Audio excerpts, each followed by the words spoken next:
¿Qué es?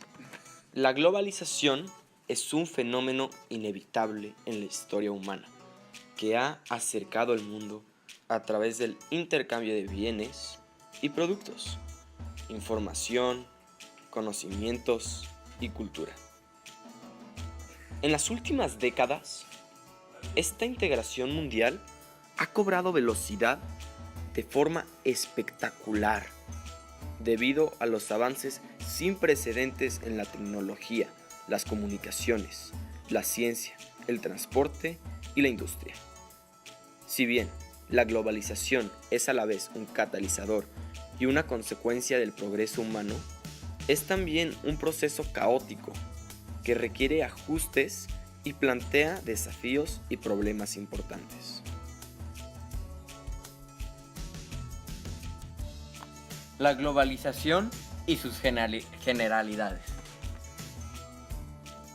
Las generalidades de la globalización en su dimensión económica puede ser entendida como una nueva fase de expansión del sistema capitalista que se caracteriza por la apertura de los sistemas económicos nacionales, por el aumento del comercio internacional, la expansión de los mercados financieros, la reorganización espacial de la producción, la búsqueda permanente de ventajas comparativas y de la competitividad que da prioridad a la innovación tecnológica, la aparición de elevadas tasas de desempleo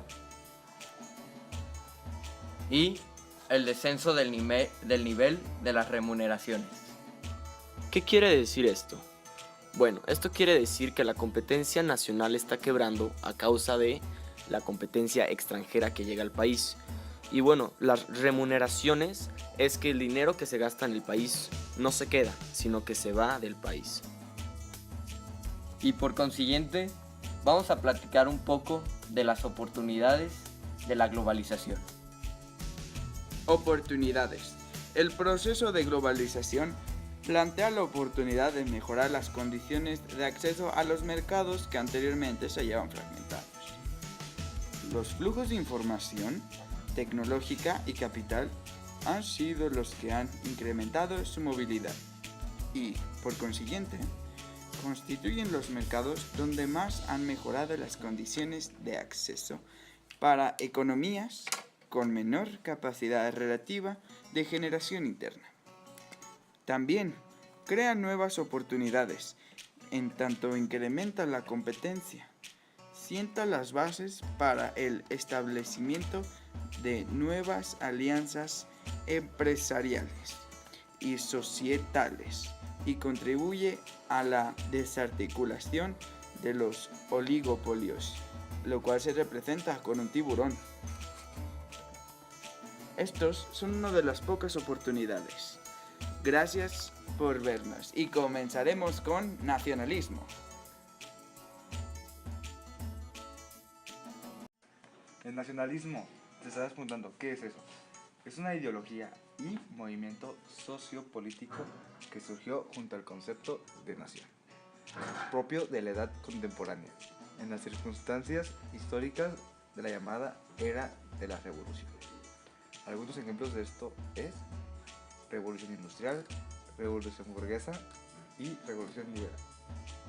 Desde fines del siglo XVIII también puede designar al sentimiento nacionalista y a la época del nacionalismo como ideología. El nacionalismo pone a una determinada nación con el único referente identitario dentro de una comunidad política y aparte de dos principios básicos con respecto a la relación entre la nación y el Estado. La soberanía nacional significa que mantendría que la nación es la única base legítima para el Estado. El principio de nacionalidad significa que mantendrá que cada nación debe formar su propio Estado y que las fronteras del Estado deberán coincidir con las de la nación. El término nacionalismo se aplica tanto a las doctrinas políticas como a los movimientos nacionalistas. Las acciones colectivas de movimientos sociales y políticos tendientes a lograr las reclamaciones nacionalistas. En ocasiones también se le llama nacionalismo al sentimiento de pertenencia a la nación propia, algo en principio identificable con el patriotismo que se compara con el contenido doctrinal o acción política en un sentido concreto. La historiografía también usa el término nacionalismo para referirse a la época del nacionalismo, el periodo histórico de formación de las naciones y el surgimiento de la ideología y movimientos nacionalistas, lo que ocurrió en torno al siglo XIX, coincidiendo con las revoluciones liberales o revoluciones burguesas.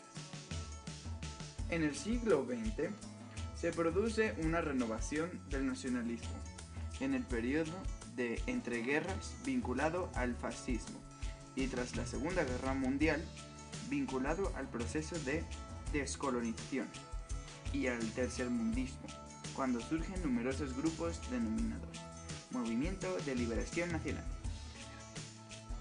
También esto se le conoce como Movimiento de Liberación Nacional, lo cual está vinculado a la Segunda Guerra Mundial.